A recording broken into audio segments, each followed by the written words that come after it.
Rosendo Miranda, el abogado.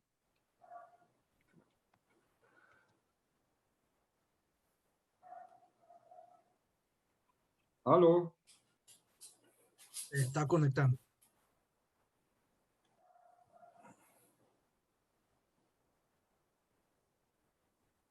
Esto es agua con azúcar, Coca-Cola. Estoy haciendo un comercial aquí de la Coca-Cola, nutritiva, poderosa, llena de energía, suficiente Bueno, para... a mi papá le gusta mucho también. Sí. Sí. Mira que estaba pegando mentiras. Decía que no tomaba Coca-Cola. No, no tomo. No tomo. Él no toma, él solo toma guaraná. Ah, ya. Una cosa que no la tome y otra que le guste, o sea que puede gustarle y no tomarla, Exacto. ¿no? Así que cuando Carlos Ernesto se conecte, entonces empezamos.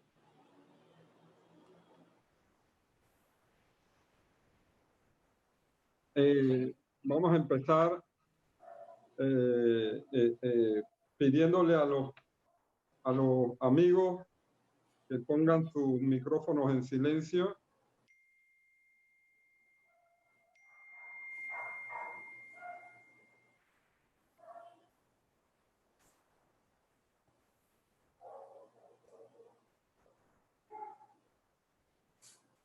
Ya hiciste el cambio, ya se hizo el cambio del...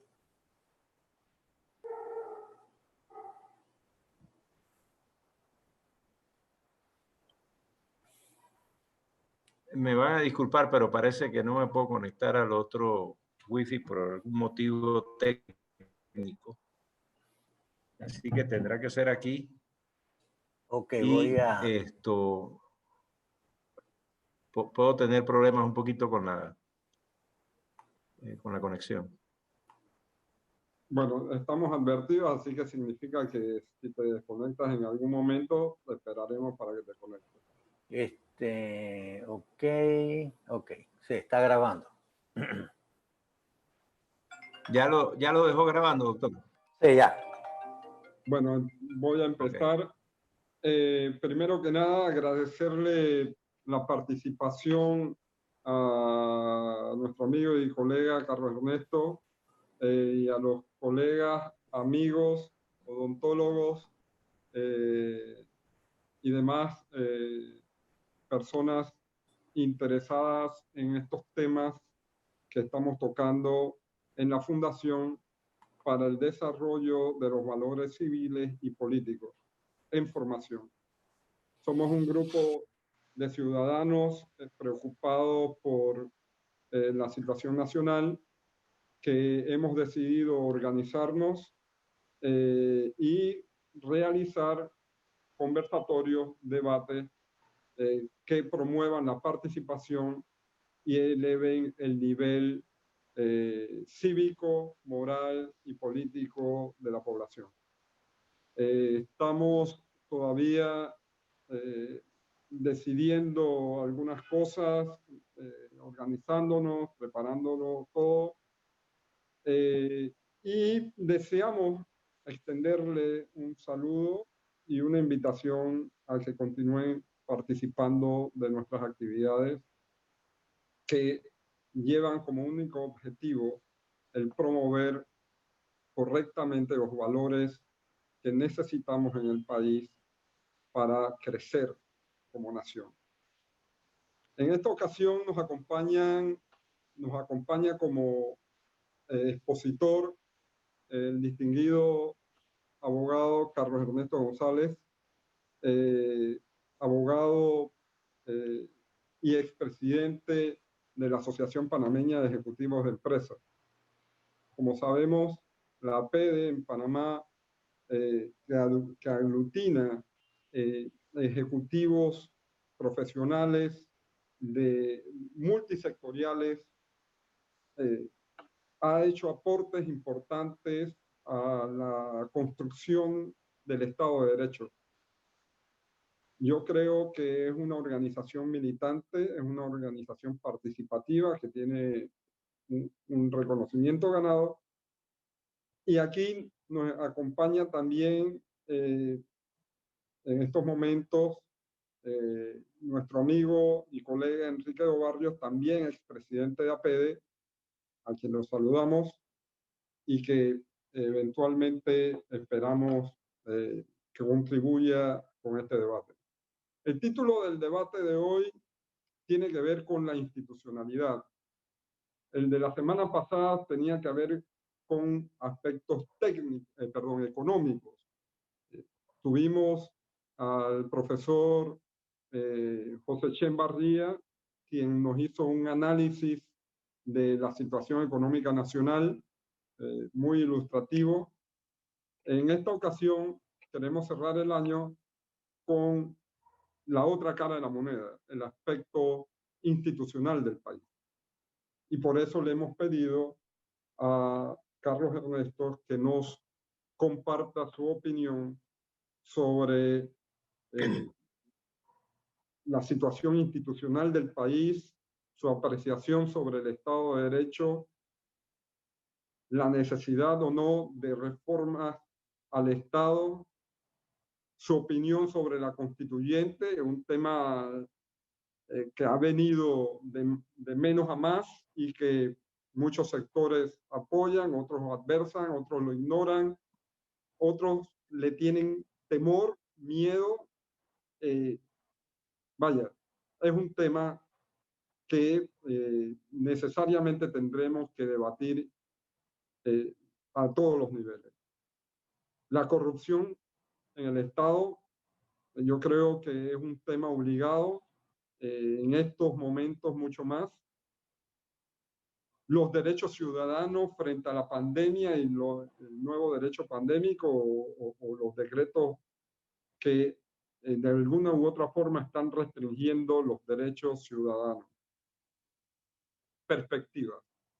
¿Qué debemos esperar para el nuevo año que se nos presenta?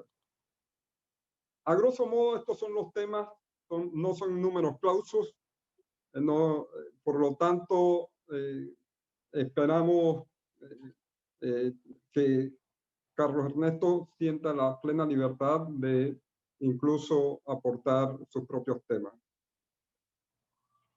El cierre, el resumen de las consideraciones será presentado por el ingeniero Rafael Escobar, quien nos está acompañando esta noche, miembro de la Fundación.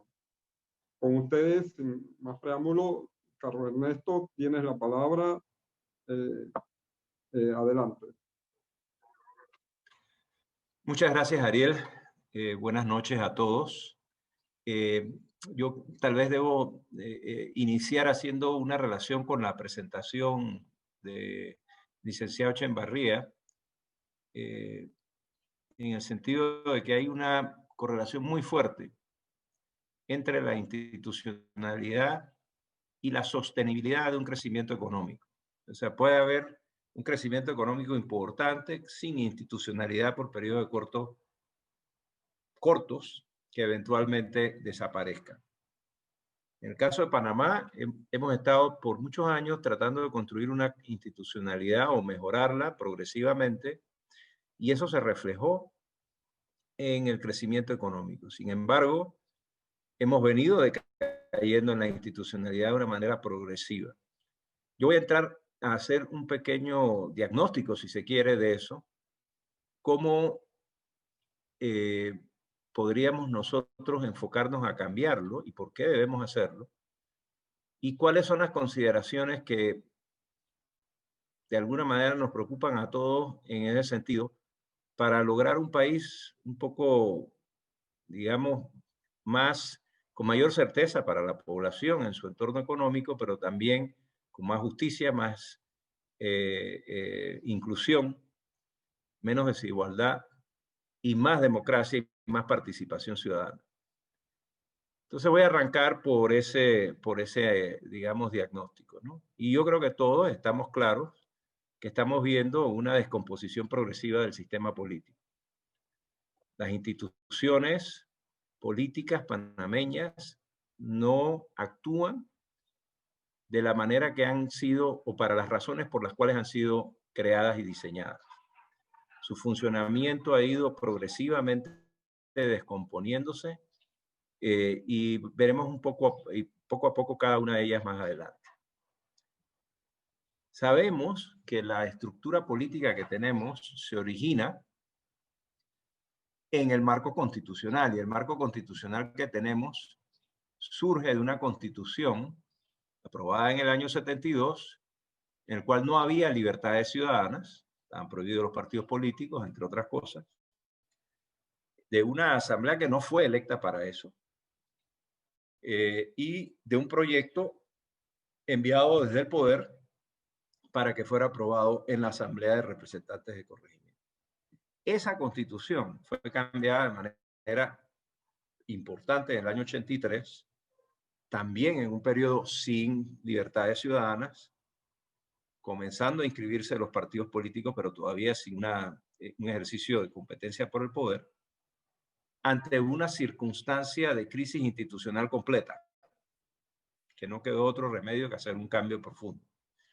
Ese cambio profundo del 83, que yo le agrego el del 2004, que hace algunos cambios también importantes, y que son ambos un proceso de mejoría institucional, no lograron establecer ciertas cosas que en mi concepto son fundamentales. Garantizar la necesaria separación de poderes.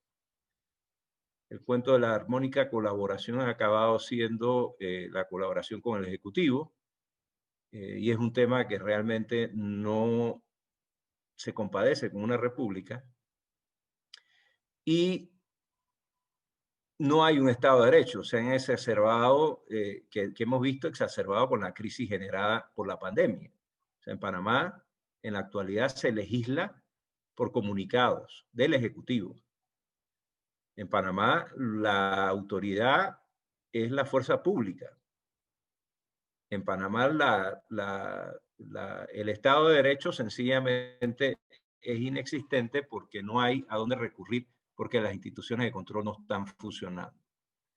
La Asamblea Nacional, que debería servir de contrapeso al órgano ejecutivo, no cumple esa función, sino que además nos produce justificado temor por los constantes abusos de poder que hay. Es decir, pedirle a la Asamblea que haga lo que dispone el artículo 55 de la Constitución, de controlar el régimen excepcional en el que estamos, nos da miedo, porque es una institución que abusa de poder, porque le falta transparencia, porque tiene actitudes chantajistas para ejercer la labor legislativa. Es un ente capturado por la corrupción, el clientelismo y la narcopolítica. En gran parte por el diseño del propio ente, o sea, de cómo se integra la Asamblea desde el punto de vista constitucional, y en otra parte por la legislación electoral que exacerba ese diseño mal hecho. La Corte Suprema de Justicia, que en un Estado de Derecho es realmente quien debe proteger las garantías fundamentales del ciudadano, calla en la más abyecta actitud ante el poder político. Es más, en sus fallos constantemente amplían de manera sin límites el poder del Ejecutivo. No solamente incrementan el poder del Ejecutivo, y lo hemos visto, por ejemplo, con el tema de los retenes policíacos, en donde hay unos fallos que son realmente lamentables.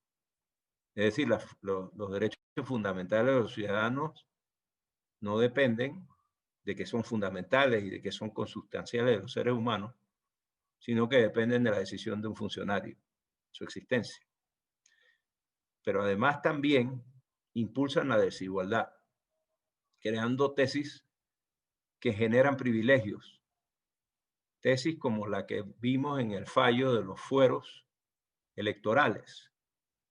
O sea, la Constitución es clara, no habrá fueros ni privilegios. Sin embargo, la Corte ha interpretado ese artículo como que los fueros, realmente el tema no es de fueros, sino de distinción entre iguales. Entonces, si entre iguales se les trata igual por la ley, no hay un fuero. Ese es el razonamiento. Por supuesto, el razonamiento lógico debería ser que todos somos iguales. Y a donde haya un trato diferente, aunque sea entre personas que son de la misma clase, implica un privilegio y un fuero. La Corte no piensa así, y no de ahora. Desde hace mucho tiempo piensa de otra manera. Hay un chiste que luego podré contárselo un poco, un chiste racista, que deja, digamos, desnuda lo absurdo de este tipo de razonamiento. La impunidad es la regla. O sea, el ejercicio de la acción penal por parte de los fiscales se ha visto realmente destruida por el sistema que tenemos, que es un sistema que no tiene sentido, que antes guardaba relación con procesos gubernamentales de 4 años y ahora tenemos administraciones de 5. Entonces, estos periodos de 10, con un sistema anterior que era inquisitivo a uno acusatorio, sin carrera realmente de los fiscales, genera constantemente una incapacidad de parte del ejercicio de la acción penal por parte de la Procuraduría y una inestabilidad que nos ha llevado a la impunidad como regla, no solo por los fiscales, sino también por las decisiones de los tribunales judiciales, que tienen unas formas de ver la ley medievales en las cuales la lógica se tira por la ventana, la razón no tiene ningún sustento, y en el cual se buscan todas las excusas necesarias para lograr esa impunidad. La administración pública es totalmente ineficiente. Son pocas las instituciones que uno puede decir que se administran apropiadamente. En gran medida esto es porque no hay carrera administrativa, hay una confusión de roles y conflicto de intereses. En una república normal, los nombramientos políticos son limitados a aquellos que toman decisiones de carácter político, es decir, aquellos que toman políticas públicas, deciden políticas públicas. No está sujeta a la decisión política el nombramiento de administradores profesionales ni de reguladores profesionales. Eso no es una función política, eso es una función de administración del Estado que debe estar separada de los nombramientos políticos que es para los cuales es electo un partido y para lo cual gobierna. Dictar políticas públicas a las cuales se debe sujetar la administración, pero la administración debe ser profesional y separada de esa decisión de aquellos cambios de carácter político. Además, hay una confusión de roles. Quienes dictan las políticas, por ejemplo, le pongo el ejemplo más clásico, que es el Ministerio de Educación, dicta las políticas, regula la educación y brinda el servicio. Esa confusión de roles no puede generar nada apropiado. Eso debe estar completamente separado en cualquier sistema que quiere ser exitoso. Los que dictan la política no pueden regular y los que regulan no pueden proveer el servicio. Eso tiene que ser separado. Y por eso vemos un desastre en la educación, vemos un problema muy serio en la salud también por algo similar, pero además no acaba ahí. Tenemos otras clases de conflictos de interés muy graves, que es el corporativismo, en donde quienes regulan son los regulados. Hay instituciones como la Autoridad del Tránsito y Transporte Terrestre, que su directiva está controlada por quienes deben ser regulados por el sector. Es decir, es un desastre el diseño de la administración pública. La desigualdad campea en nuestro país, entre otros factores de que los tribunales y las autoridades no imponen la igualdad ante la ley, haciendo posible un sistema de privilegios, fue lo que dije antes. Pero también es porque el sistema, como está diseñado, permite ese problema corporativista, y el corporativismo acaba generando algo viejo, conocido por la humanidad del siglo XVIII y XIX, que es el capitalismo de amiguetes, el capitalismo de amigos o el mercantilismo, en donde las reglas se inclinan en beneficio de algunos y en detrimento de las mayorías. Eso es posible precisamente por decisiones como esas que dicen que los privilegios y los fueros solamente es entre iguales. Los partidos políticos, que deben ser mecanismos para la participación ciudadana, se han desnaturalizado. En proporción a la población, Panamá tiene la participación más grande de personas inscritas en los partidos políticos, probablemente de las más grandes del mundo. Son pocos los partidos políticos que tienen 600.000 inscritos. O sea, eso es raro, pero es por el clientelismo que nosotros tenemos. Se han convertido en organizaciones clientelares sin otro objetivo que el asalto del poder para satisfacer los intereses de sus copartidarios convertidos en clientela. Y pasa prácticamente con la totalidad de los partidos, no se escapa ninguno. Hemos visto algunos que han llegado al poder en alianzas, que uno pensaba que iban a actuar de manera diferente y no lo han hecho. El sistema está diseñado para ello. Todo este deterioro que hace que tengamos una república fallida realmente y una democracia en donde realmente la participación ciudadana se limita a la emisión del voto cada 5 años, pero en donde los ciudadanos no tenemos control sobre la cosa pública. Y les pongo otro ejemplo patético ahora en la pandemia. Nosotros nos hemos ido endeudando de una manera increíble por decisión única y absoluta sin consultar con nadie del órgano ejecutivo. Pero somos nosotros los que vamos a tener que pagar esa deuda. No hay ningún control ciudadano sobre eso. Entonces hay un desastre institucional mayúsculo. Y estas cosas solo se pueden resolver, no se pueden resolver con la llegada al poder de personas con mejor disposición para mejorarlo. Porque el mero voluntarismo no es suficiente. El sistema no los deja trabajar. Y yo creo que todos aquí hemos visto gente que ha llegado de buena voluntad y después decimos, no sabemos qué les pasa en el poder, por qué actúan de esta manera. Es que el sistema los lleva a eso. La arquitectura de poder requiere cambiar profundamente para que podamos retomar la senda de la democracia, del Estado de Derecho y de una república funcional. Todo el sistema público y los 3 órganos del Estado deben estar diseñados para este nuevo momento histórico que requiere el país, de manera que pueda responder a las necesidades e intereses heterogéneos de los ciudadanos. Particularmente, Panamá es un país que tiene una sociedad extremadamente heterogénea. Y eso tiene que reflejarse en las instituciones, a la exigencia de mayor participación, a la transparencia y la equidad, así como los retos de una sociedad que pide mayor inclusión. Y sucede en todos los niveles. Ahora, el cambio profundo implica una transformación del diseño de integración de las instituciones políticas. Y las instituciones políticas se cambian desde la constitución política mediante 2 vías. Si no vas a romper el orden institucional, por supuesto. ¿Se reforma o se escoge una asamblea constituyente para ese propósito? En mi concepto, que apoyé y de hecho trabajé de manera vehemente en una reforma constitucional desde el sector privado, con lo visto a finales del año 2019 y principio del 2020, se me hace completamente imposible esperar que las instituciones actuales, cooptadas por la corrupción y el clientelismo, se reformen a sí mismas. No lo veo. No para el nivel de reforma que requerimos, que es muy profundo. El diseño de la asamblea, por ejemplo, es fundamental. Y ese diseño hay que cambiarlo completamente y su integración también. Y los poderes que tiene, que deben ser mayores, pero divididos. Y podemos hablar de eso después.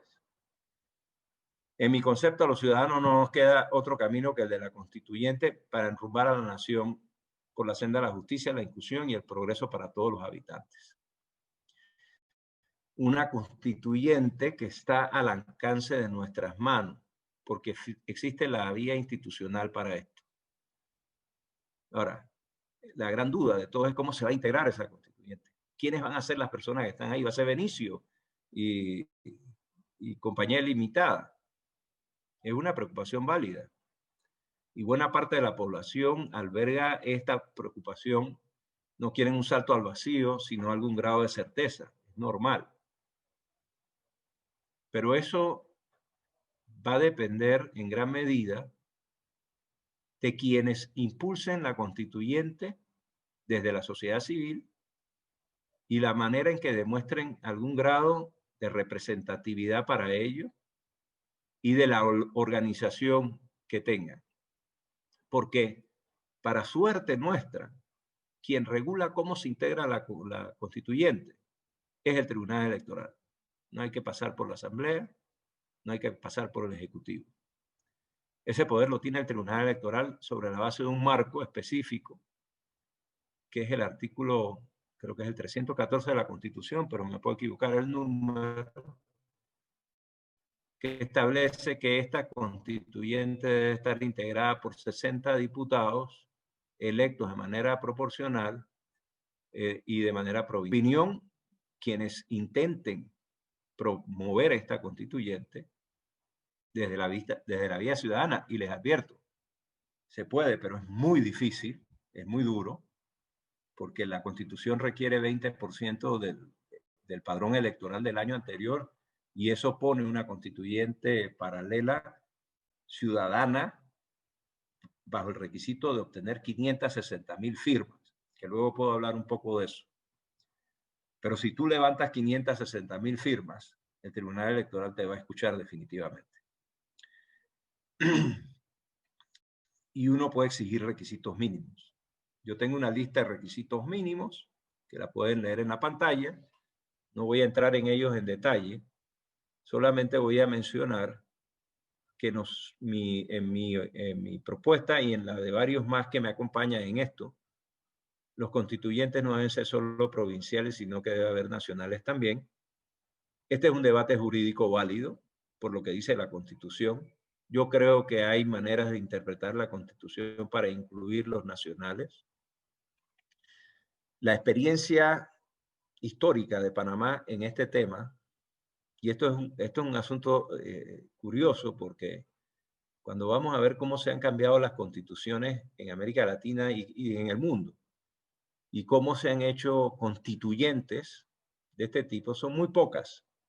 La mayoría de las constituciones son cambiadas por grupitos de poder. Las constituyentes abiertas han sido muy pocas en el mundo, de hecho. Por ejemplo, les pongo el caso de Chile. En Chile, parte del reclamo, para que, por ejemplo, lo pongan en perspectiva, es que no ha habido una constituyente hecha por mujeres. No ha habido mujeres en ninguna constituyente en Chile. Panamá ha habido, pues en el año 46, el 45 se eligieron mujeres por primera vez para participar en la constituyente. Pero la constituyente del 45 nos da a nosotros un ejemplo de lo que puede suceder, porque los constituyentes fueron electos por listas. Y esas listas las presentaron los partidos políticos. Pero los partidos políticos sabían que ante la crisis institucional, si presentaban a la misma gente que había llevado al país a la crisis, la gente no les iba a votar. Y buscaron candidatos que hicieran de sus listas potables para que el panameño votara. Y cuando vamos a ver la integración de la constituyente del 45, nos vamos a dar cuenta de poca participación de líderes políticos. Más, de hecho, la enorme mayoría de los constituyentes eran comerciantes. Pero bueno, eso es un ejemplo. Otro ejemplo es la constituyente de Colombia, que es la más cercana a lo que sería esto. En donde no es desde el poder, sino desde una crisis institucional prácticamente exigida por los ciudadanos, aunque es llamada por el poder. No se parece al caso venezolano, ni ecuatoriano, ni boliviano.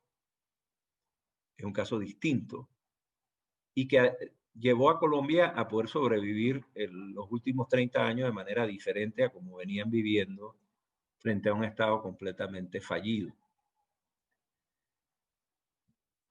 Hasta aquí lo que les quería presentar.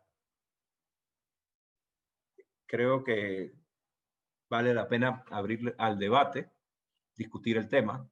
En mi concepto, el país no puede seguir como va, y si no hacemos nada, como el caso de Venezuela hoy en día, iremos por el mismo camino.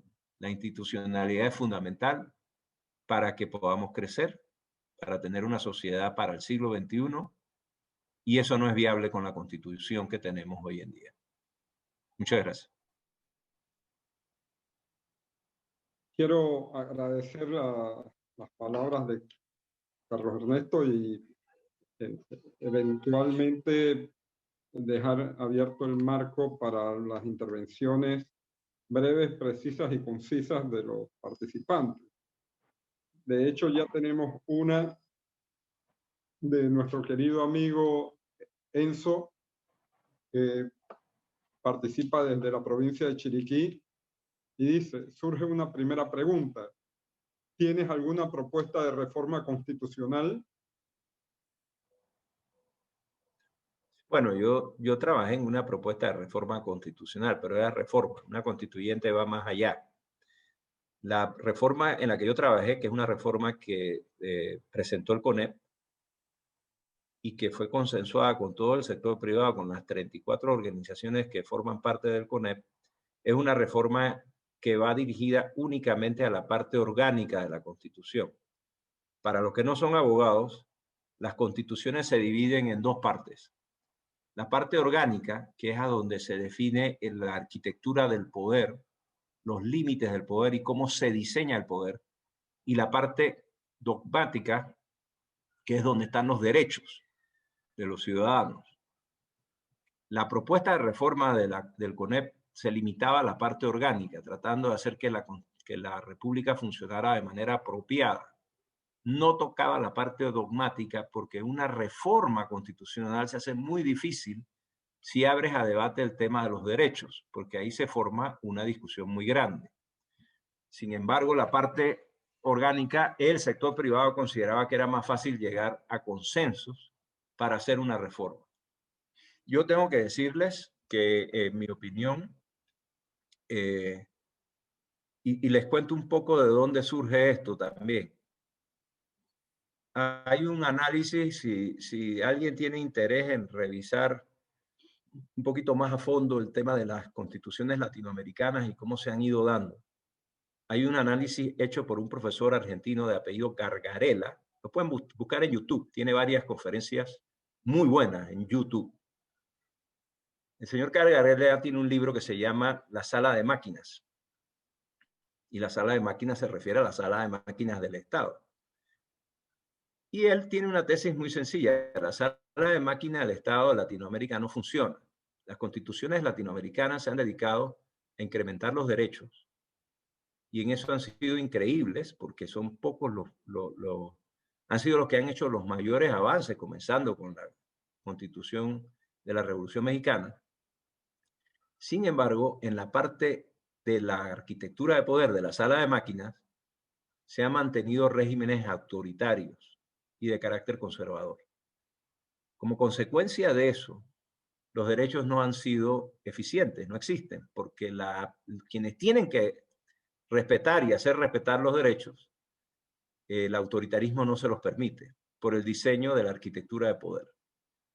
El señor Gargarella propone una reforma de la parte orgánica de la Constitución para eliminar el autoritarismo.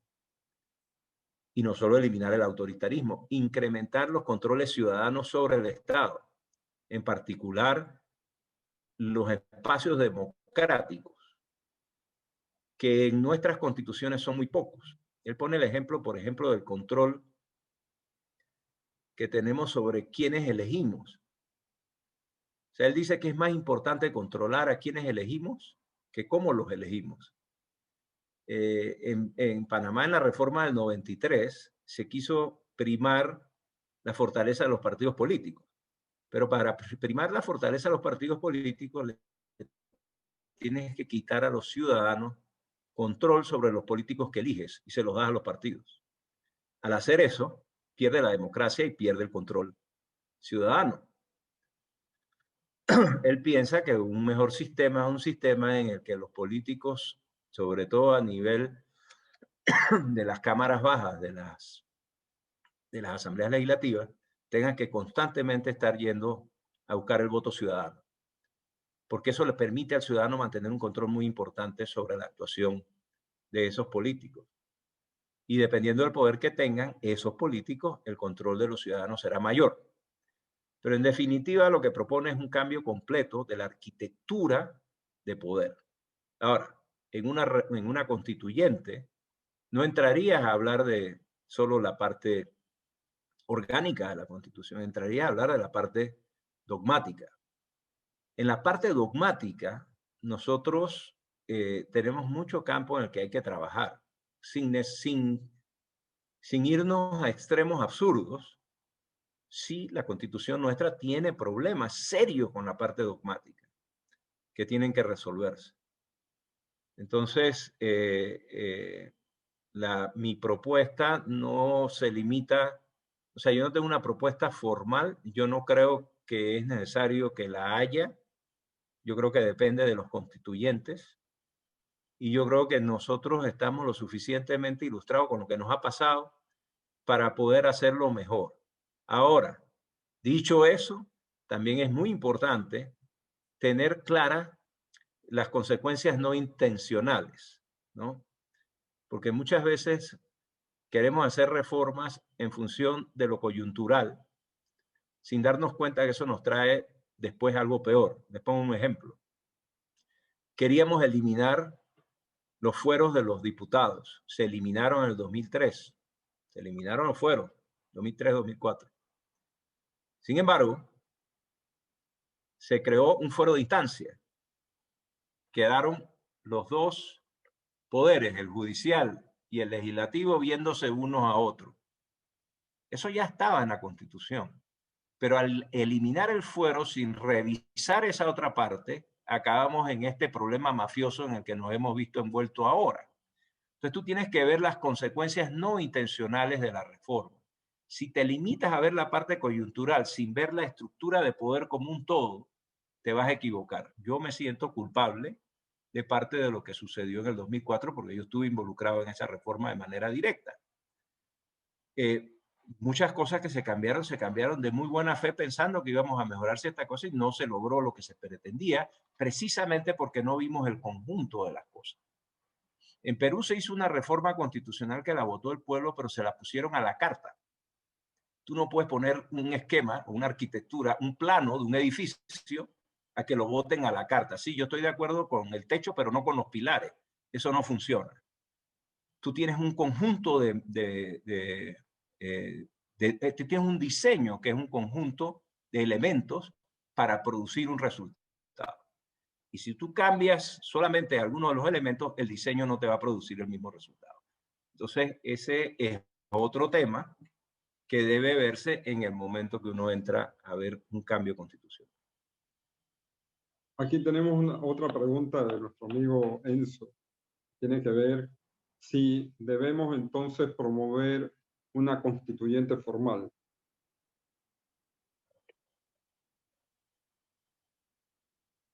Perdón, no entendí muy bien. Bueno, entiendo yo que Enzo, si quiere explicarlo, quiere intervenir, lo puede hacer perfectamente, pero nos escribe en el chat que si debemos... ¿Me permite? Adelante, Enzo. Disculpa que se me juntaron dos preguntas ahí. Le estaba contestando a Enrique un chat en privado que tenía con él y se nos fue al público. Pero la pregunta que le quiero hacer a Carlos Ernesto realmente es esta. Después de nuestra última experiencia, nuestra última frustrada experiencia con la reforma constitucional, entonces debemos desechar la idea de una reforma constitucional y trabajar más bien en la promoción de una constituyente formal. Esa es mi opinión. Yo creo que los poderes del Estado no se van a reformar a sí mismos. La situación interna dentro de esos poderes es terrible. Y es más, lo vimos en el intento de reforma y yo creo que va a ser peor en un nuevo intento de reforma. Es más, todo el proceso en sí, en mi concepto, tuvo serios problemas de legitimidad porque siguió con un concepto del siglo XX corporativista. Esa no es la forma de hacer cambios. La forma de hacer cambios es con una participación abierta a la ciudadanía. Limitarlo por gremios y grupos, eso no es representatividad. Eso en su momento tenía una razón de ser en el siglo XX. En el siglo XXI no la tiene. Por la tecnología simplemente, todo cambió. Entonces ahora la representatividad es mucho más directa y los ciudadanos tienen que tener una participación más efectiva. sin filtros, como se está pretendiendo hacer ahora con el supuesto diálogo, que no lo comprendo porque no sé quién dialoga. Parece más un monólogo en donde se ha nombrado un consejo consultivo, que me parecen personas extraordinarias todas, y que creo que ha sido una elección de calidad, pero que no están ahí representando a nadie, y que no sé quién les dio el poder para ellos decidir qué puede hacer la ciudadanía y qué no puede hacer la ciudadanía. Es más de lo mismo que hemos venido viviendo, que es lo que en alguna medida dice Gargarella, del miedo a la democracia, que lo tenemos que superar. Sí, Ariel. Sí, adelante, Enrique. Sí, gracias, gracias y un saludo a todos aquí que somos amigos. Mira, lo primero que quería decir, Carlos Ernesto, es que no es así el tema del Pacto del Bicentenario. Yo soy uno de los que está en el Consejo Consultivo. Quizás no has escuchado realmente cómo funciona todo el proceso. Ahora mismo estamos en una etapa de abajo hacia arriba, donde todos los ciudadanos y organizaciones pueden participar a través de esta plataforma ahora. Después vienen otras fases, son 5 fases en total, y sí va a haber por supuesto que la idea es que exista un diálogo, y no un diálogo para partir de cero, sino tomar en cuenta todo lo que ya hay sobre la mesa. Pero bueno, no quiero agotar todo el tiempo. Te puedo hacer una pregunta, Enrique. Sí. ¿Qué hace el Consejo Consultivo? Y el Consejo Consultivo, que es la otra cosa que iba a decir, el Consejo Consultivo no está ahí para decidir nada sobre ninguna propuesta, es simplemente un grupo de personas, hombres y mujeres, que están ahí para acompañar durante todo el proceso y que las cosas se hagan bien. Tú vas a ver que en las siguientes fases ya van a haber comisiones, ahí se va a aplicar, sí va a haber representación de todos los sectores, se va a respetar el tema de paridad. Todo. El Consejo Consultivo es como lo que existía cuando se inició la concertación, que había un grupo de garantes, le llamaban grupo de garantes, eso es todo. Pero bueno, no es el tema que yo quería abordar. Yo quería meterme de lleno en el tema de la Constitución. Y una de las primeras cosas que quería decir, si quieren otro día, Ariel, podemos hacer un tema sobre el Pacto del Bicentenario, incluso tener a la propia Paulina Franceschi, que yo creo que es una persona que todos aquí respetamos en este país, una trayectoria incuestionable. Me parece muy buena idea. Sí, porque yo sí creo que en la medida, y esto no se puede ver como una cosa de un gobierno, o sea, todos los diálogos en el pasado se han dado bajo algún gobierno que nos ha gustado mucho, poco, poquito, o lo hemos detestado. El gran reto es que todos nos empoderemos de estos procesos, y obviamente podemos tener el mejor pacto del mundo en ocasión del Bicentenario, y eso no nos va a resolver todos los problemas. Hay que construir ciudadanía, hay que empoderarse, tenemos que mejorar la oferta electoral, tenemos que saber elegir mejor, y ese es uno de los temas que yo quería plantear aquí. El problema no es un tema meramente político partidista, este es un problema que tenemos una cultura política vuelta leña en este país. Aquí cualquiera se postula para lo que sea y cualquiera sale electo para lo que sea. Esa es la realidad. Con relación al tema constitucional, estoy totalmente de acuerdo con todos los puntos que mencionó Carlos Ernesto, o sea, del 1 al 14.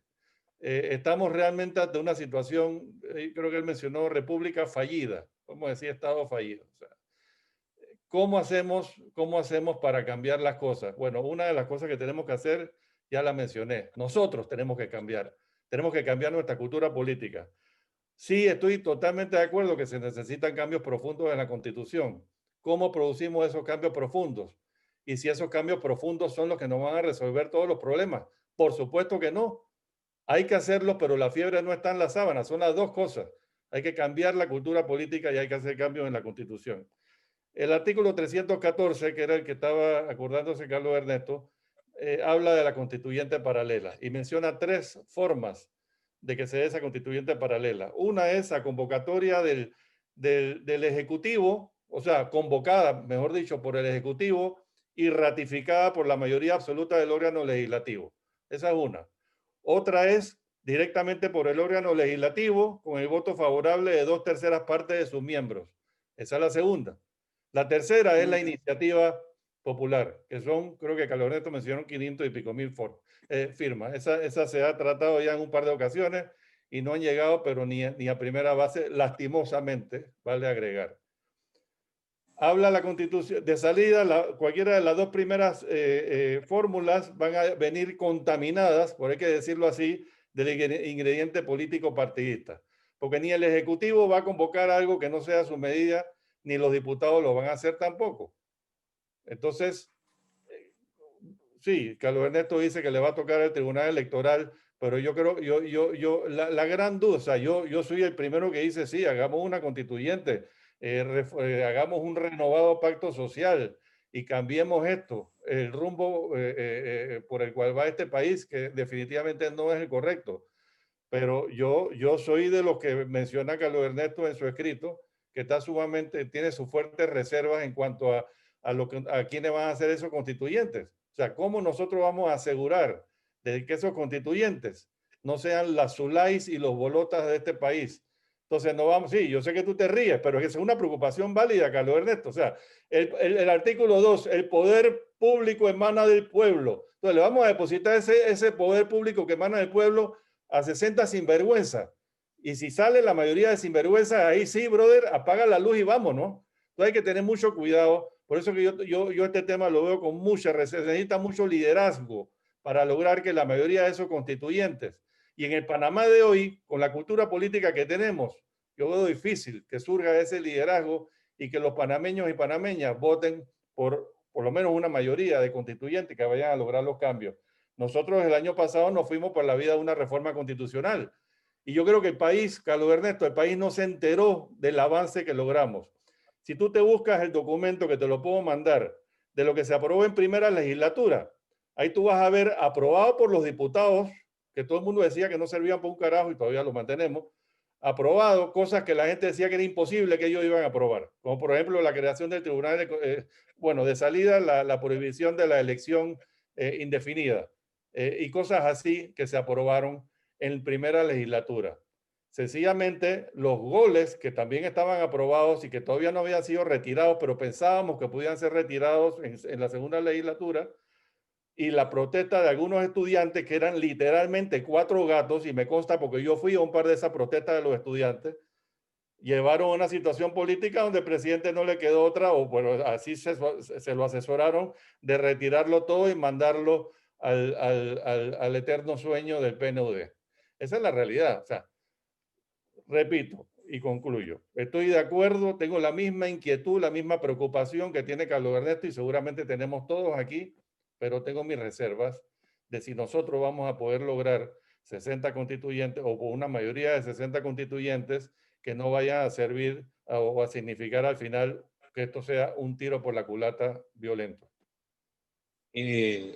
Ariel. Sí, adelante, Rodrigo.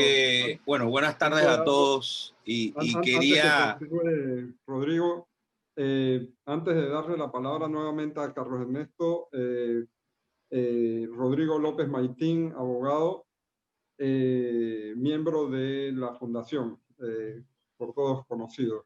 Adelante. Buenas tardes, doctor Jacinto Espinosa. Tenía rato que no lo veía y es muy grato saludarlo, verlo que se mantiene muy bien. Bueno, le digo que primero me siento sumamente alegre de este intercambio de ideas. Cuando Ariel me invitó, le dije que cómo no, que me parecía que eso es lo que requerimos, intercambiar ideas. Yo creo que tanto Carlos Ernesto como Enrique, que son dos amigos de toda la vida, estamos hablando de lo mismo, de diferente forma y en diferente orden. Pero yo voy a tomar en este momento, y eso fue una de las razones por las cuales tomé la invitación a la fundación de parte de Ariel, un punto que tocó Enrique sobre la cultura política. Y ambos, creo que la mayoría aquí saben que yo estuve como Jonás adentro de la ballena por más de 20 y tantos años en la política. Y te ríes, Enrique, ¿no? Y estuvimos adentro. Me quité el mute para que se escuche mi risa. ¿Sí?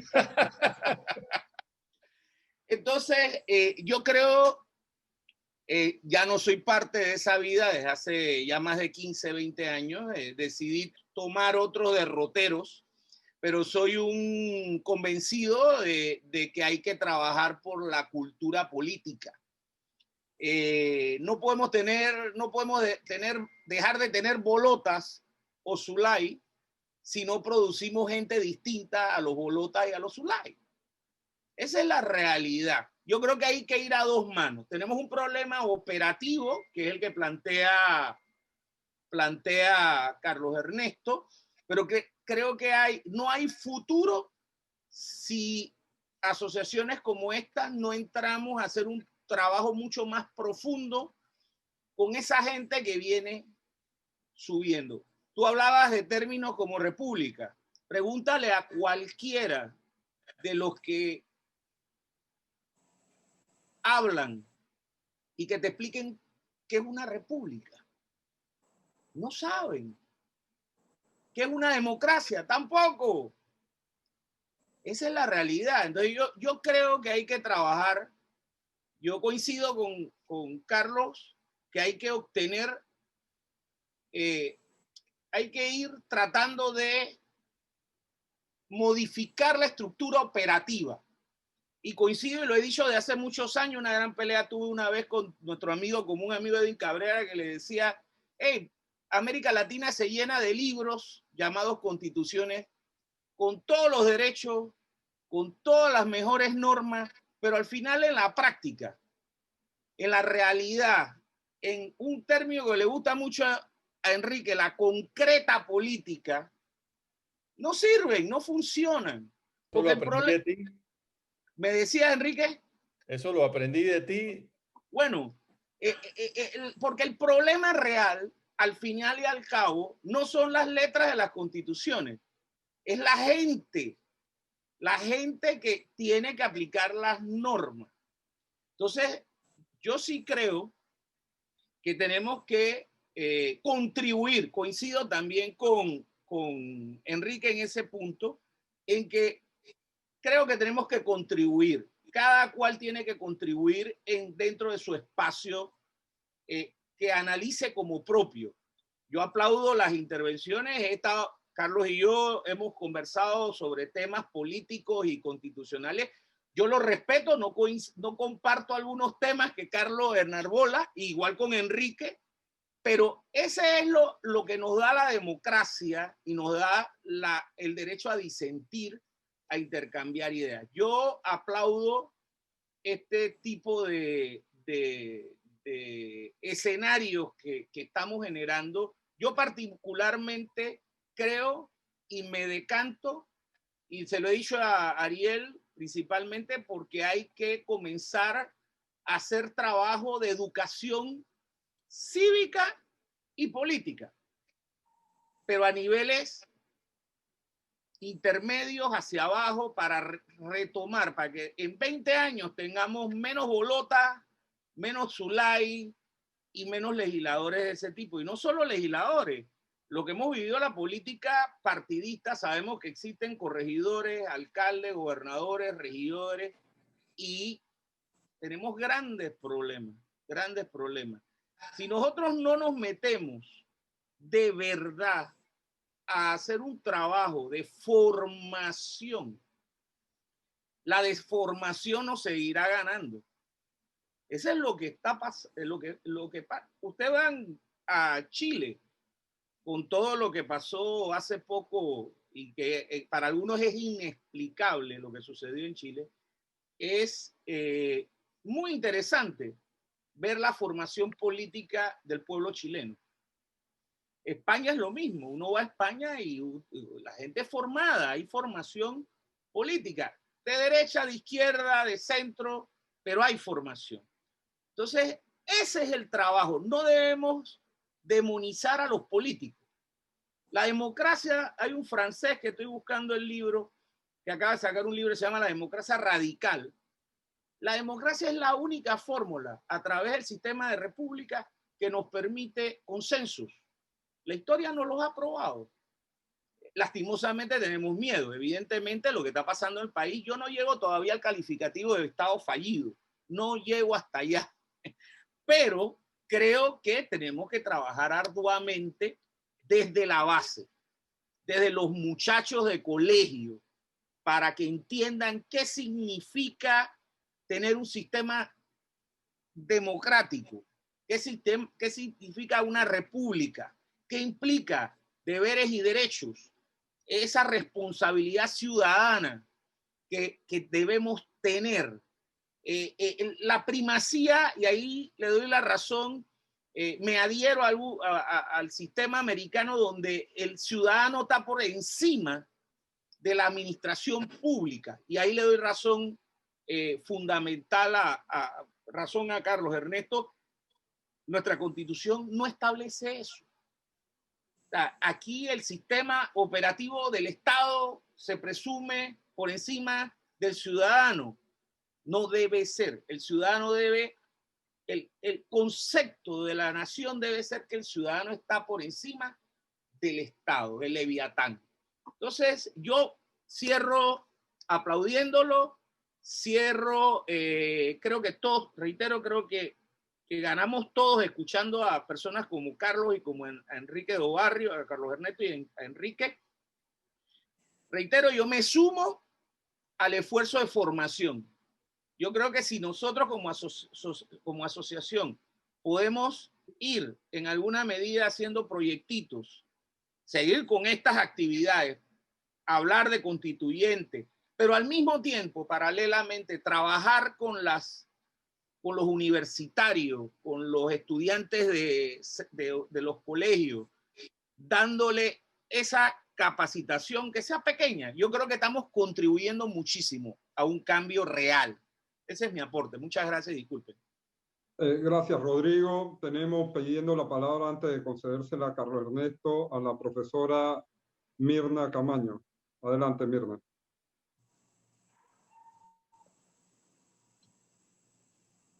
Mirna. Sí, muy buenas noches a los distinguidos participantes y presentes. Es la segunda vez que soy invitada a este conversatorio, el cual me ha parecido muy interesante. Avalo la opinión del señor López. Es muy importante, digamos, culturizar a estos jóvenes, a universitarios, que tengan un cambio en cuanto a la cultura de pensamiento, porque es muy importante lo que han hablado aquí de la constituyente, de la modificación, pero se deja aparte lo más importante, que es la esencia de la participación de las personas que con su voto pueden aprobar o no los cambios en este país. Y me parece una intervención, la que acaba de decir el señor López, muy importante, y que ustedes como una asociación, disculpen, que está iniciando y que se preocupa por el desarrollo de lo que son los valores cívicos de lo que es la sociedad, y que nosotros somos conscientes, lo digo como la parte civil, somos conscientes de que nuestro país en este momento, en el ámbito político, económico, está en un caos. Y de verdad, a mí en lo personal me ha dejado ¿cómo decirle? Una impresión muy positiva. Ojalá este tipo de conversatorios pudiera llegar a otros estatus de la población panameña, no solamente el área de los profesionales. Esto es lo que necesita la juventud, porque lo hablo desde el punto de vista de educación, que se debe tomar en cuenta. Es donde aquí ustedes deben trabajar, participar en la formación de estos jóvenes que prácticamente van a tomar decisiones a futuro. Y me parece loable lo que están haciendo en este momento, y solamente quería dar mi opinión, que me parece muy importante y es de peso para lo que están haciendo en este momento, y ojalá de verdad se pueda llegar al objetivo que ustedes quieren, que es un cambio en cuanto a los paradigmas mentales de la población, porque es ahí donde ustedes tienen que trabajar. Hay eminencia, hay mucho conocimiento, y es asombroso lo que yo he escuchado el día de hoy aquí. Pero ojalá que todo este conocimiento, todo este objetivo, todos estos deseos llegaran realmente a las personas que tienen que llegar, y los que son realmente los que van a producir un cambio en el país. Si realmente queremos cambiar todo lo que se refiere a lo que es el área de corrupción, de verdad, porque es lamentable que muy pocas personas instruidas con mucha educación no puedan hacer que nuestro país y las personas, digamos, jóvenes, no tengan ese cambio de mentalidad y simplemente se dejen impresionar por la palabrería de ciertas, no quiero juzgar ni asumir, pero de verdad siento yo que se puede llegar a lo que ustedes quieren siempre y cuando se tome en cuenta la parte de la formación educativa de los que vienen subiendo. Eso sería toda mi participación. Muchas gracias, Mirna. Le damos la palabra a... Perdón, aparentemente tenemos a alguien más pidiendo la palabra. Profesor Jacinto, el profesor sí. Jacinto. José la está pidiendo. José Galloway. Y el profesor Jacinto también. Sí, comencemos con José Galloway y después el profesor Jacinto. José, tienes la palabra. José. José a la 1, José a la 2. Profesor Jacinto, tiene la palabra. Aló, ¿se escucha? ¿Se escucha? Ah, bueno, apareciste, José, hombre. Aquí estoy, compañero. ¿Sabes? Con estas tecnologías hay que ponernos en la pila, como quien dice en buen panameño. Reitero Adelante, las buenas José. tardes. Reitero las buenas tardes las buenas noches a todos los presentes, ¿verdad? Coincido con las exposiciones y los criterios planteados. Yo soy de la opinión de que, si bien es cierto, el pueblo se le tiene que educar de lo que es la constituyente o qué es una constituyente. Cuando estudiábamos a Emmanuel Joseph Sayes, que él planteaba la figura de la constituyente originaria y la constituyente derivativa, veíamos a veces conversando con algunos colegas de que, siendo abogados, no dominábamos lo que era el tema constituyente, ¿verdad? No digo todos, algunos, ¿no? En su gran mayoría. Entonces queríamos plantear una constituyente paralela, regulado a nivel del 314 de la Constitución, y veíamos que había un fracaso en ese sentido. Yo creo que el fracaso se daba por varias razones. Razón número 1, el pueblo no sabía lo que era constituyente paralela, cómo se cocina, cómo se come, cuál es el beneficio, ¿verdad? Entonces, mal pudiéramos hablar de una constituyente paralela si el pueblo desconoce ese aspecto de cómo hacer ese cambio constitucional, ¿no? Entonces, salían grupos presentando la solicitud y en el camino veíamos que no conseguían las 500.000 firmas que se necesitaban, ¿verdad? Entonces, nos llamaba eso poderosamente la atención y veíamos cuando el profesor Carlos González planteaba lo siguiente, de que era peligroso quiénes iban a ser los constituyentes. En efecto, la historia panameña registra, incluso cuando habló de la constitución del 46, ¿verdad? Los constituyentes de aquel entonces armaron la constitución, pero esos constituyentes se convirtieron en asamblea legislativa y se prolongaron hasta 1948, desnaturalizando la figura de la constituyente, ¿no? Entonces tenemos que tener cuidado en qué es lo que queremos hacer. Si nos vamos por la línea legal, en efecto, sería constituyente paralela, pero también cuando vemos la figura de la constituyente originaria, el poder público emana del pueblo, sabemos que el pueblo decide cómo cambiar su constitución y tenemos que tener en cuenta lo que señalaba Fernando Lassalle en su libro ¿Qué es una constitución?, ¿verdad? Que hay fuerzas reales del poder. Y veíamos la constitución del 72, que era una constitución donde las fuerzas reales del poder era el militarismo, y hemos visto de que han variado las fuerzas reales del poder y se mantiene la misma constitución. Entonces, tenemos que valorar quiénes son las fuerzas reales del poder que están alrededor de esto, ¿verdad?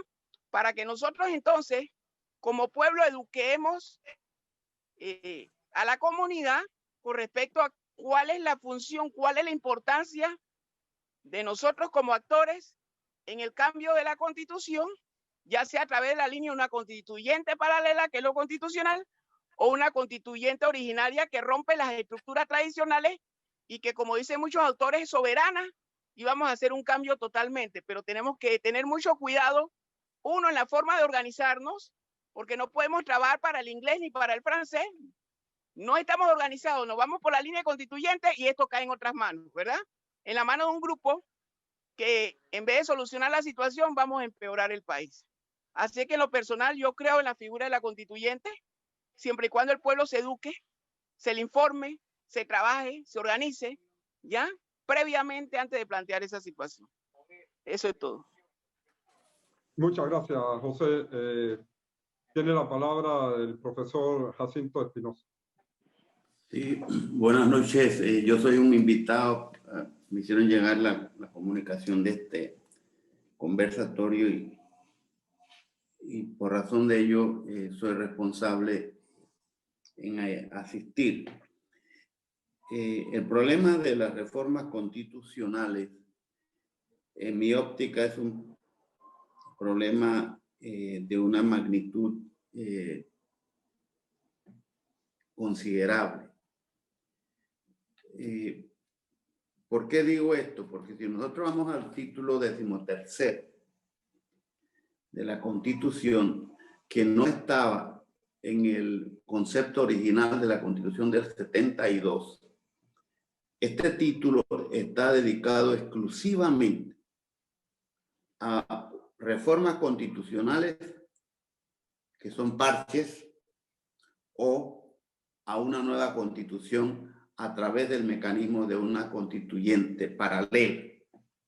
Pero si ustedes ven las dos normas, el 313 y el 314, el papel protagónico de dos órganos de gobierno, que son los órganos políticos, el Ejecutivo y la Asamblea, están inmersas en esa temática. Y es ese título el que sienta las pautas de cómo producir una reforma o adoptar una nueva constitución. El mecanismo del artículo 2 de la Constitución, de la constituyente originaria, no está previsto en el título 13º.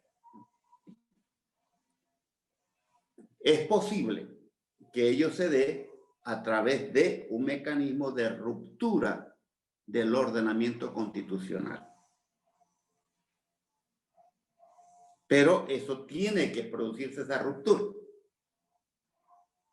Mientras eso no se dé, no se puede hablar de constituyente originaria, porque justamente esta constituyente originaria surge en razón de la ruptura del orden constitucional y impera una situación de hecho en la cual se tiene necesariamente que ordenar la situación jurídica del país.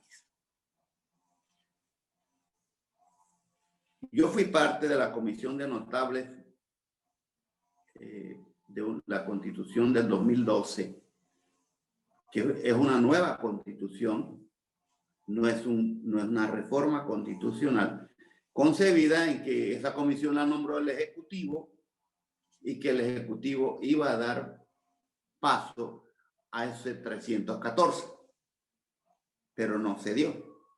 Y no se dio ¿por qué? Porque ahí hay mecanismos de cultura política.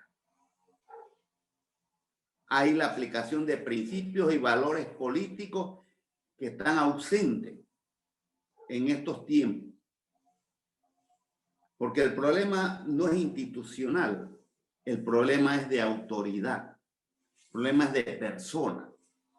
Si usted va al poder político con poder económico detrás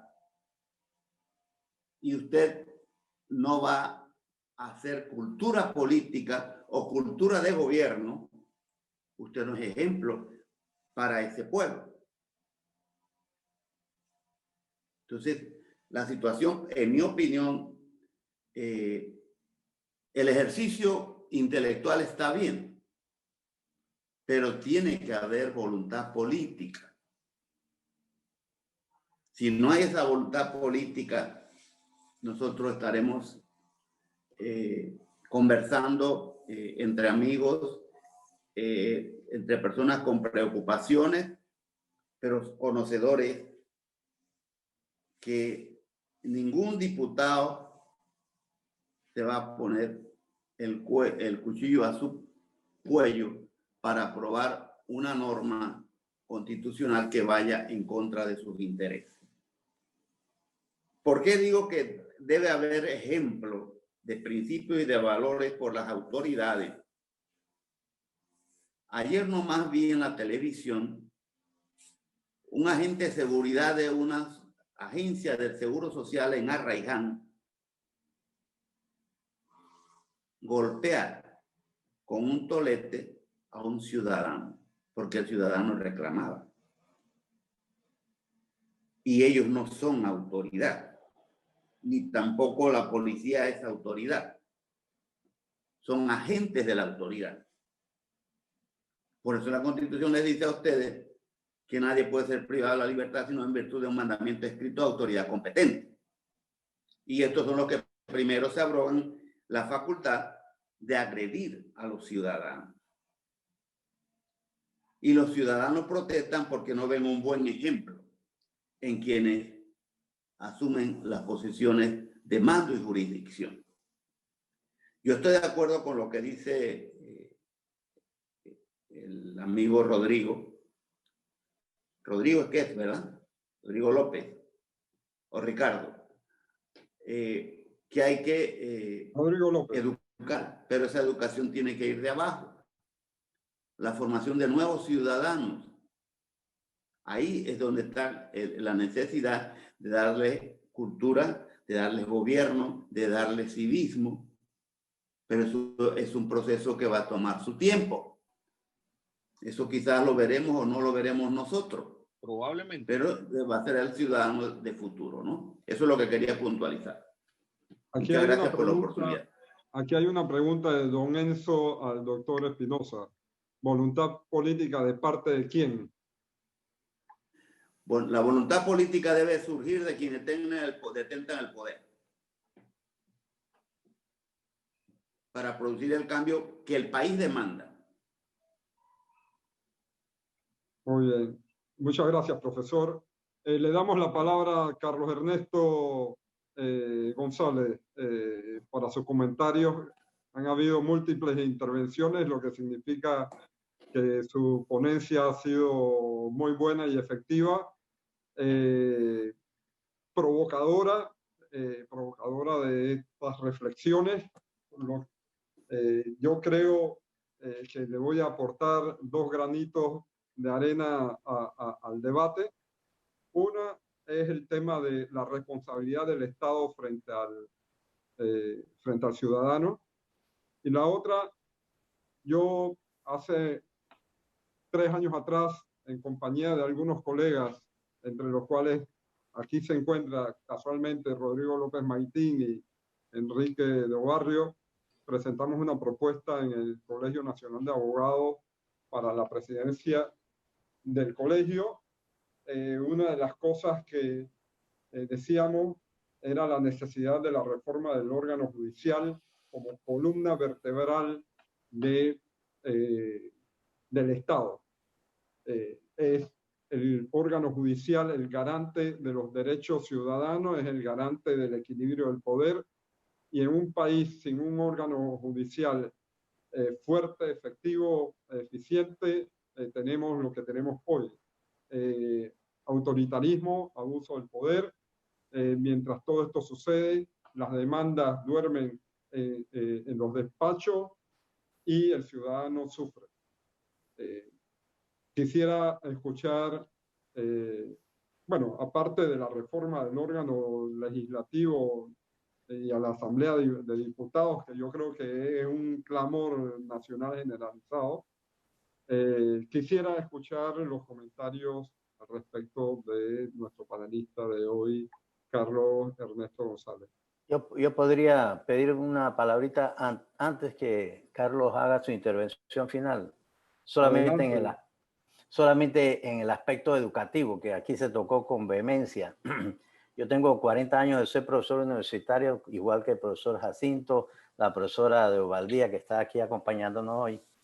Y como lo dijo Enrique de Obarrio y Rodrigo López, educar, cambiar a la comunidad panameña en ese sentido no es una tarea muy fácil. Nosotros cuando asistimos a las intervenciones del Parlamento español o la legislatura española, nosotros vemos una gran diferencia en los aspectos de intervención. Ahí se habla muy claramente que es una república y que es una democracia. O sea, no importa si son socialistas, de derecha, de izquierda, de centro, ahí hay una educación que permea en aquel que interviene, que no encontramos en Panamá. Pero si también observamos como profesor, yo como profesor solamente observo mis alumnos, ¿qué hacen mis alumnos? Sí, los encuentro con un libro en la mano, pero de la profesión. Yo jamás encuentro un alumno panameño, un alumno panameño con un libro en la playa o en la piscina o en el restaurante, como vemos a cualquier extranjero. Y ahí vemos la gran diferencia de la expresión y del conocimiento. Entonces, tú cuando ves a alguien leyendo en la calle es un extranjero, no es un panameño, con algunas excepciones. Entonces, esa educación va a estar muy difícil porque es cultural lo que nosotros tenemos aquí. Lo tenemos aquí, Costa Rica posiblemente nos gana en ese aspecto, ¿verdad? Así es que tenemos que trabajar, claro que lo tenemos que trabajar, pero ¿cómo cambiamos culturalmente esa educación que el ciudadano tiene que tener? Es difícil cuando tú ves a una intervención de una televisión, a un europeo, a un español, a un francés, la expresión puede ser un estudiante de secundaria, es totalmente diferente cuando interviene en una pregunta a un estudiante de nuestro país en su léxico, en su expresión y en su conocimiento. Así que es una tarea sumamente difícil. Gracias. Yo tengo una propuesta sobre ese tema y es la de establecer una materia de cívica y urbanidad desde primaria y secundaria.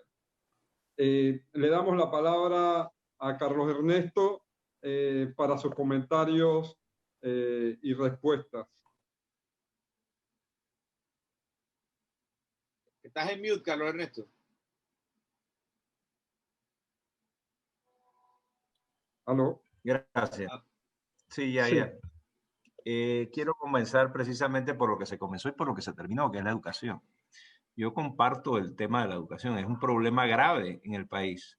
Y de hecho tengo 15 años organizando una conferencia anual, Justo Arosemena, en donde educamos políticamente, con distintas visiones, a los mejores estudiantes graduandos de secundaria y primeros y de primer año de universidad a nivel nacional. Y el resultado ha sido fabuloso porque lo vemos de manera contundente entre casi todos los jóvenes que hoy en día lideran los distintos grupos juveniles que ustedes ven en la televisión, en los medios, escribiendo, y que son los líderes del futuro. Casi todos han pasado por allí. Es impresionante. Sí, la educación tiene una función indispensable para poder mejorar el país. Eso se cae su peso. Al final los países tienen éxito sobre todo por la calidad de su gente, pero no es solo por la calidad de su gente, como explicaré seguido, porque hay un problema aquí del huevo y la gallina. ¿Qué viene primero? Ahora, con relación al tema de la reforma fallida de principio de año, en mi opinión, Enrique, personal, es simplemente que esa reforma no tenía legitimidad. Es una reforma impuesta desde el poder. Ese no es el camino del siglo XXI. Ese no es el camino del siglo XXI, es el camino del siglo XX. Una reforma hecha por grupos de interés, que son los que estaban reflejados en una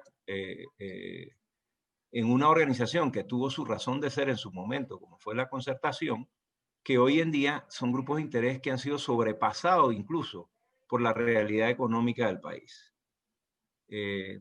Lo que era el sector privado, por ejemplo, para poner solo un ejemplo, del siglo XX no es el sector privado del siglo XXI, cambió completamente. La economía panameña es otra cosa. Y quienes de verdad tienen el peso y el poder económico no están sentados ahí. Es decir, hay una situación completamente diferente de entorno que generó una situación de legitimidad que obligó al gobierno a tener que retirarlo al final del camino. Y eso va a volver a pasar en mi concepto, porque seguimos con la visión autoritaria desde arriba, porque yo tengo miedo a la democracia. Eso no va a funcionar y nos va a volver a llevar a lo mismo. En cuanto al tema de la educación y de las instituciones, o sea, de la calidad de la gente y las instituciones, yo les soy muy sincero, yo no creo en ángeles, y en política menos. Yo no creo que va a llegar un ángel y me va a hacer ¿cómo se llama? El milagro. Los latinoamericanos hemos estado creyendo en ángeles iluminados que van a llegar y van a hacer la diferencia porque son buenos. Y no ha pasado nunca. Hay un problema serio institucional de un diseño institucional autoritario. Y les pongo el ejemplo y se los recomiendo muchísimo que se lean el libro ¿Por qué las naciones fracasan? Why Nations Fail. Es un libro que entra en el tema específico de la educación, de la historia, de la religión, exacto, de la religión, de la etnia, de todo lo que nosotros decimos que hace distinto a un país de otro producto de su historia y por qué unos son desarrollados y otros no. Y pone como ejemplo dos pueblos, hermanos, integrados por personas exactamente iguales. Nogales, Nuevo México y Nogales, México. Son las mismas familias, son las mismas personas, son la misma religión, son la misma etnia, todo es igual. La única diferencia son las instituciones que hay en Nuevo México versus las instituciones que hay en México. Y el nivel de justicia, de seguridad, de desarrollo económico y todo lo demás es superiorísimo en Nogales, Nuevo México sobre Nogales, México. Entonces, las instituciones tienen un papel fundamental en lograr que, en efecto, la educación se dé, entre otras cosas. Para mí, ese es el primer paso. El paso de la educación sin institucionalidad no se va a dar. Y llevamos años en eso. No se da. Un segundo. Entonces, el tema de la institucionalidad es fundamental. Yo he vivido en 7 países. Yo he tenido la suerte de vivir en 7 países, en 4 continentes, con culturas muy diferentes, en países desarrollados y en países en vía de desarrollo. Y yo les puedo decir que los panameños no son ni mejores ni peores que los de ninguno de esos países. No lo son. De hecho, nosotros tenemos buenos políticos que no pueden surgir porque el sistema no se los permite. ¿Por qué uno ve una reunión del Parlamento español en donde hay una articulación muy fuerte? Porque hay una competencia permanente, tienen que rendir cuentas, tiene que sentarse el primer ministro ahí a rendir cuentas frente a la oposición y tiene que saber qué decir y la oposición está permanentemente cuestionándolo. Aquí no sabemos ni cuántos, ni dónde se dan los enfermos de esta pandemia, ni cuántas camas hay, ni nada, nada. Y no podemos preguntar porque quitaron las preguntas. Es decir, el tema de la institucionalidad y del control ciudadano es fundamental para el desarrollo de una sociedad más justa y económicamente más próspera. Eso es fundamental. Sin eso, no hay, ni siquiera la educación lo puede hacer. En cuanto al tema de la constituyente originaria, yo estoy de acuerdo con el doctor Jacinto, esto es la vía del rompimiento. O sea, la constituyente originaria requiere un rompimiento institucional y usualmente eso se da porque está completamente destruido o reventado el país por todos lados o porque viene un iluminado y decide cambiar las cosas, como pasó en Venezuela, como pasó en Perú, como pasó en Ecuador, como pasó en Bolivia. Es decir, la constituyente originaria no tiene un camino claro, requiere de una crisis. Nosotros tenemos la enorme oportunidad de una constituyente, el doctor Fábrega, que en paz descanse, y el secretario de la Reforma fue quien fue Procurador General de la Nación después, Rogelio, se me escapa el nombre. Bueno, el tema es que gran parte de lo que es un problema en la Asamblea hoy en día es precisamente porque lo que se consensuó, los militares no estuvieron de acuerdo y no lo hicieron. Pueden leer también lo que explica Mario Galindo al respecto. Sin embargo, esa reforma era para fortalecer a los partidos políticos que habían estado destruidos durante la dictadura, estaban prohibidos. Y eso estaba en la mente de los políticos panameños. Sin embargo, si tú fortaleces los partidos políticos, disminuyes la fortaleza ciudadana en el control sobre esos que tú eliges.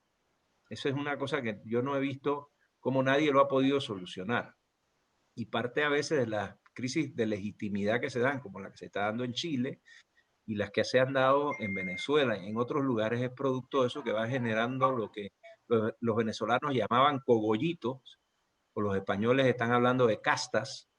Nosotros tenemos algo muy similar ahora mismo, tenemos una mafia que controla todos los hilos de poder.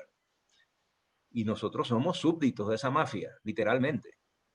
Entonces, esa gente sale electa en un sistema electoral que es completamente distinto al sistema electoral que establece la propia Constitución para los constituyentes. En primer lugar, porque los constituyentes van a salir por listas proporcionales provinciales si no se pueden meter las nacionales.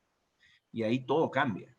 Esa no es una elección de un circuito, ni de un grupito de personas, es un rejuego distinto.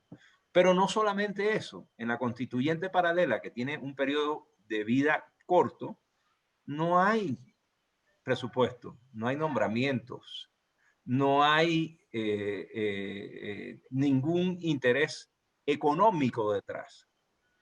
Es decir, y hay otra situación también, que es parte de lo que nosotros planteamos. Se supone que la constituyente paralela es una constituyente que respeta la institucionalidad existente. Por tanto, la institucionalidad existente tampoco puede ser parte de la constituyente paralela, porque entonces no estamos haciendo una constituyente paralela, estamos confundiendo conceptos. Por lo que un diputado no podría ser constituyente a menos que renuncie a la diputación.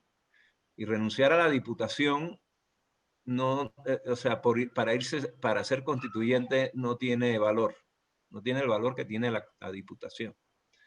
Entonces yo no veo esta cosa como que aquí va a ser fácil que nos salgan los bolotas. Al contrario, va a ser difícil que nos salgan los bolotas. Para poner un ejemplo, si nosotros llevamos una elección provincial en Bocas del Toro, créanme que Benicio no sale. Salió por cociente en esta vuelta. Entonces, esto es un tema que en gran medida va a depender también de cómo lo reglamenta el Tribunal Electoral, que es quien tiene la facultad para hacerlo.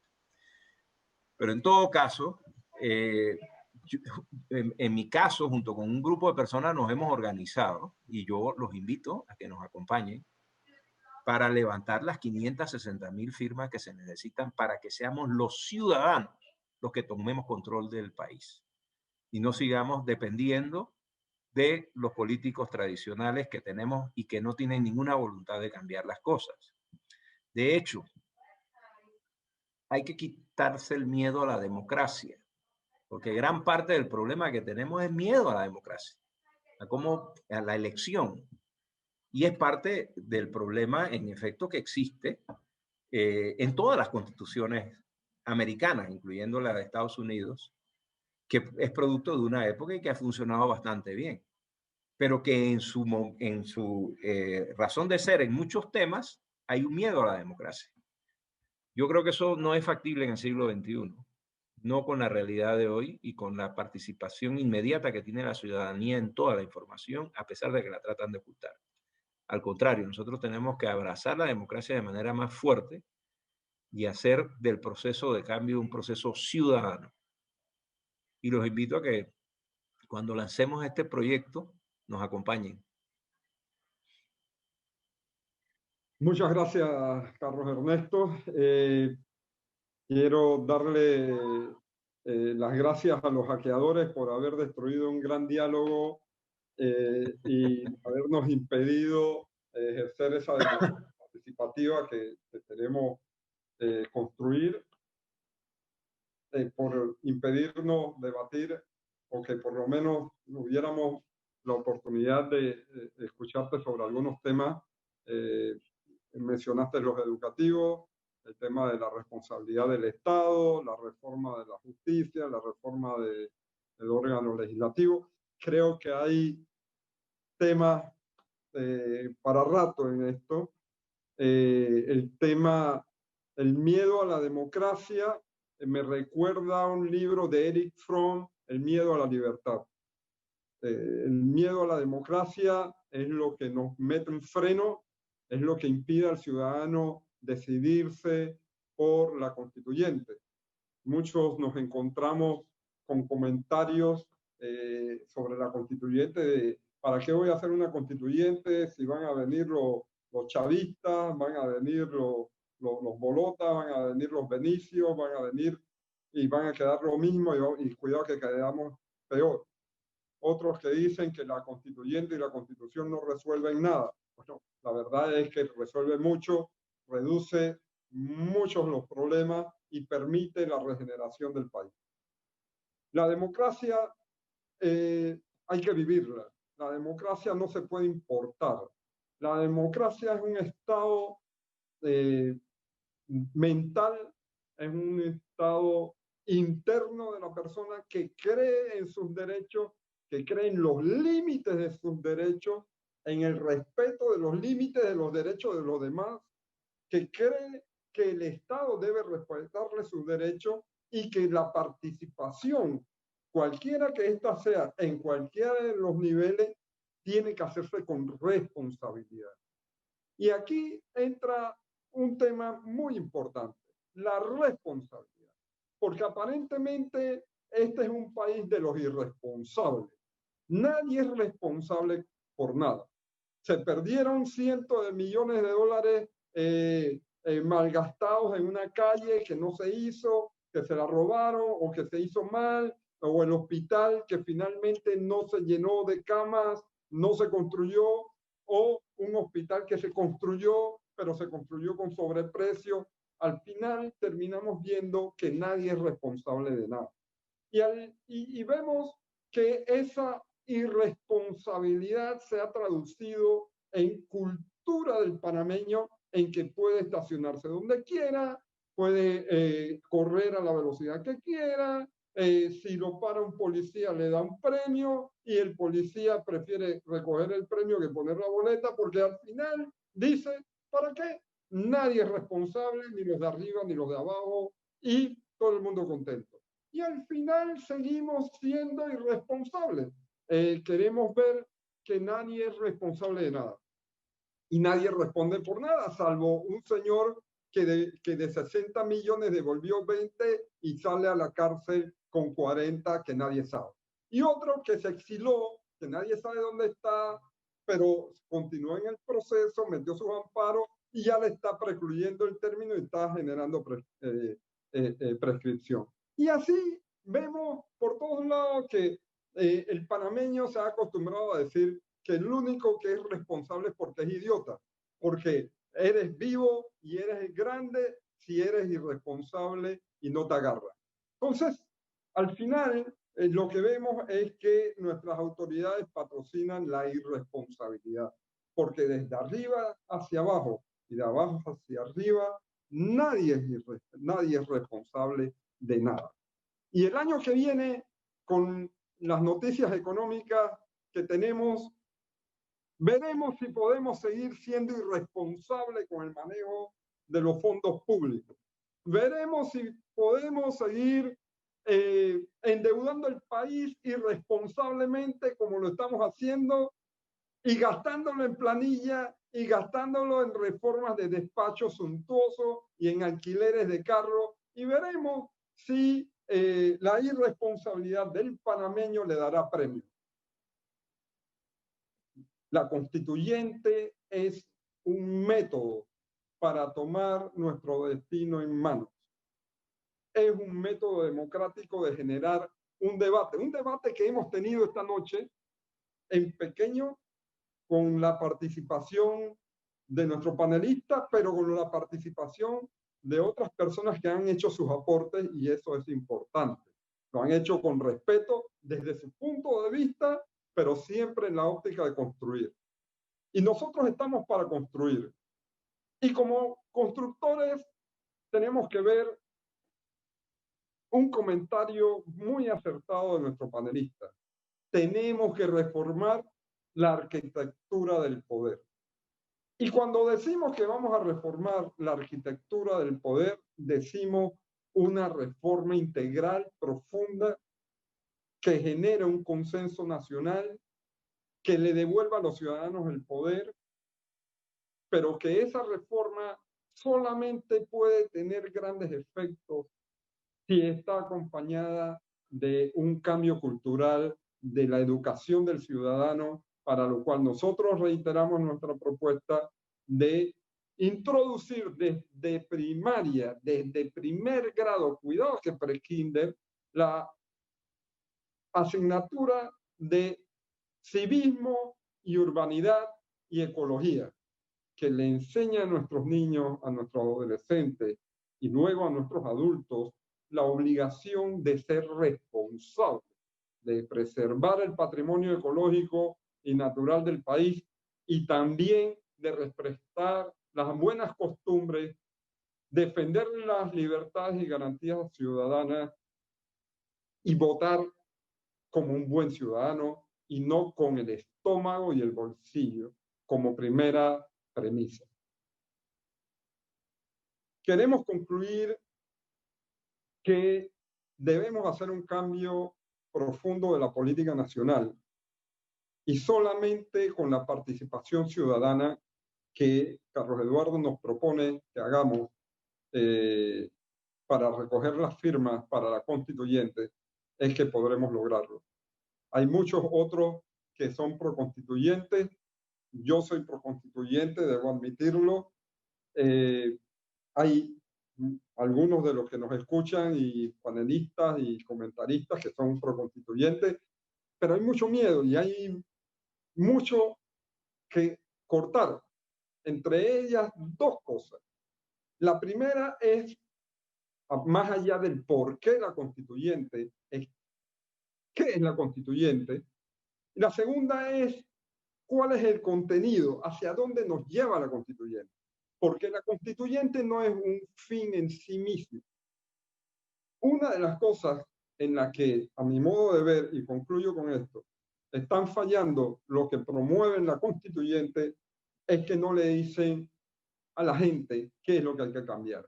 Hay una especie de adivinanza sobre lo que tenemos que cambiar, pero la gente dice, bueno, hacemos la constituyente, pero ahí va a convertirse en un mercado persa y entonces no nos vamos a entender y vamos a pasar 2 años de constituyente sin avanzar porque todo el mundo quiere un pedazo y quiere meter en ese sancocho, quiere meter yuca, ñame o toe, y entonces ya no es sancocho. Terminará siendo una sopa de cualquier cosa, pero menos un sancocho. Y lo que queremos es hacer un sancocho panameño. Y el sancocho panameño llega una receta específica que no podemos desnaturalizar.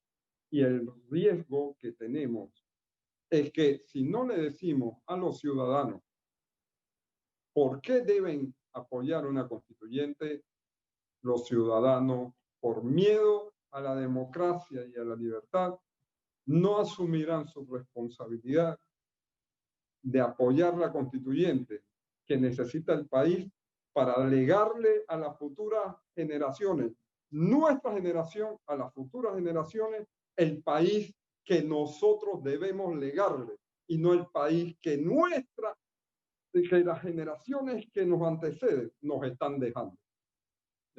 Yo concluyo diciendo que tenemos una responsabilidad en manos mayor de la que algunos creen, y no es con nosotros, sino con los que vienen. Concluyo de esta manera. Rafael Escobar iba a dar las conclusiones esta noche, sin embargo tuvo un problema técnico. Quiero agradecerle primero que nada a Carlos Ernesto su participación, Quiero agradecerle a Enrique Barrio, que se tuvo que retirar y el hackeo nos impidió continuar con esta tertulia. Al profesor Jacinto Espinosa, a Rodrigo López, a Luis Batres, a Mirna Camaño, a los odontólogos, médicos, ingenieros y abogados que han participado, y a todos aquellos que nos escucharán luego cuando difundamos el video. Les agradecemos profundamente su participación. Nos vemos.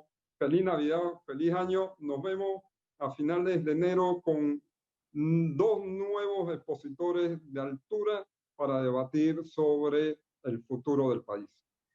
Hasta luego. Un fuerte abrazo. Colega Ariel Corbetti, una pregunta. Dígame. La reunión anterior que fue hackeada, ¿se estaba grabando? Sí, Luis la debe tener grabada. Hay que hacerle un cortecito ahí hasta el momento antes del hackeo, ¿no? Porque ahí Correcto. aparecieron imágenes que no se aceptan en todos lados. No, y que Sí, tampoco ahí la vamos a editar. Ok. y de este video también, para hacer la edición y unirlo los dos. Exacto. Okay. Bueno, Okay. buenas noches. Buenas noches. Buenas noches. Gracias. Fuerte abrazo. Buenas noches.